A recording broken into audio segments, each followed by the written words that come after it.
આમ ધનવાન પિતા હોય અને એના છોકરા હોય હાથમાં ન રહે ને ઘણી વખત જો વિવેક ન હોય તો સંસ્કાર ન હોય તો સંસ્કૃતિ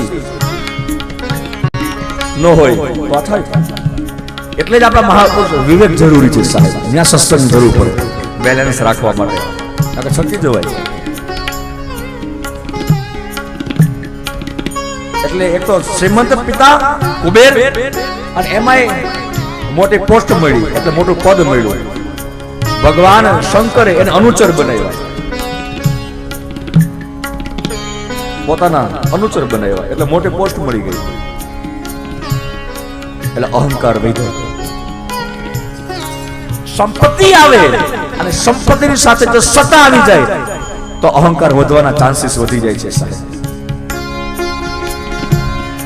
આ કથા તને મને એ જ પ્રેરણા આપે છે કે જીવન મળ્યું છે તો આ ન કરવું ક્યારેય.